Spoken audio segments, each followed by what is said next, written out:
Hello, welcome to the Skunk Juice Studio. I'm Carly Cartmill, Oklahoma City. Please do not get me confused with the beautiful Carly Cartmill, Bentonville, Arkansas, my niece-in-law.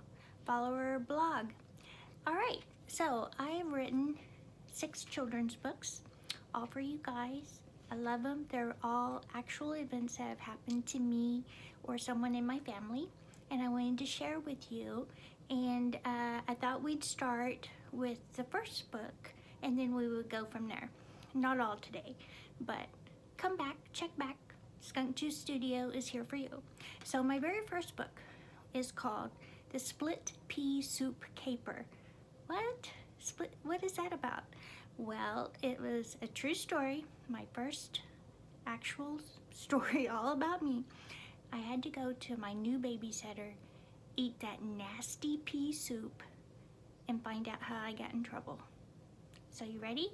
So again, here is the Split Pea Soup Caper. Follow along.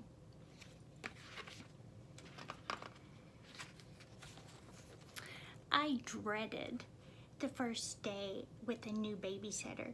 I could only imagine what lay ahead in her dark, dingy, musky cellar with the Wicked Witch babysitter standing against her broomstick, scratching her warts on her long, pointy nose while daydreaming which child she will throw in the oven next.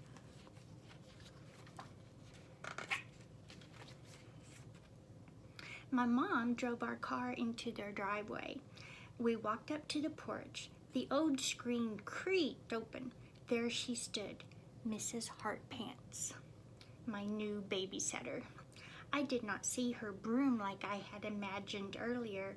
Instead, she was holding a little girl about my age by the hand.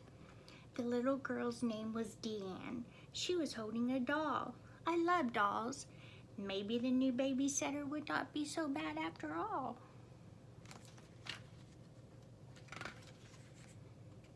Mom went on to work.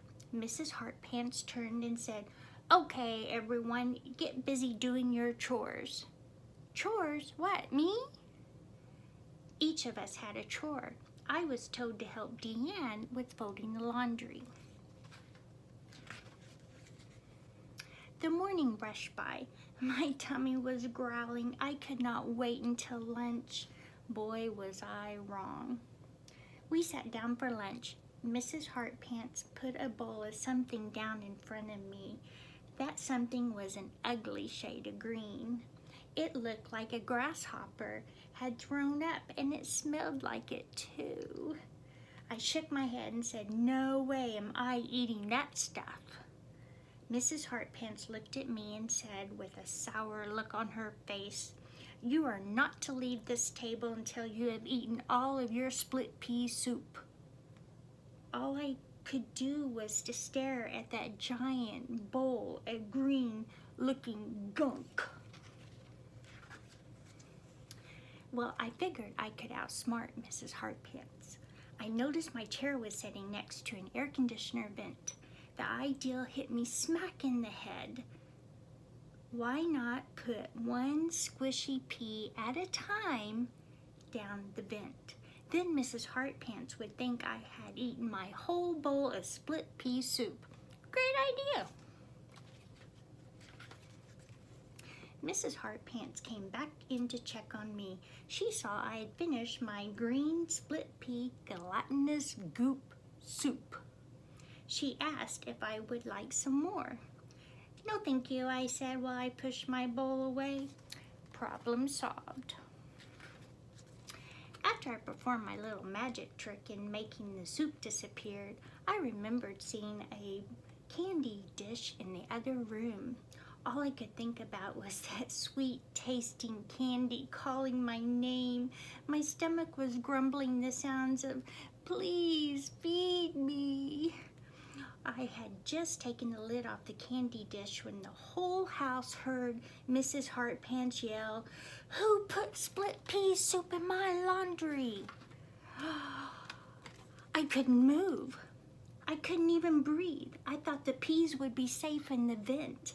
I thought they would just dry up and blow away. I had no idea that the air conditioner vent was right over the laundry room in the basement below. That meant that every squishy, smelly, ugly green pea was dropped right into the clothes basket.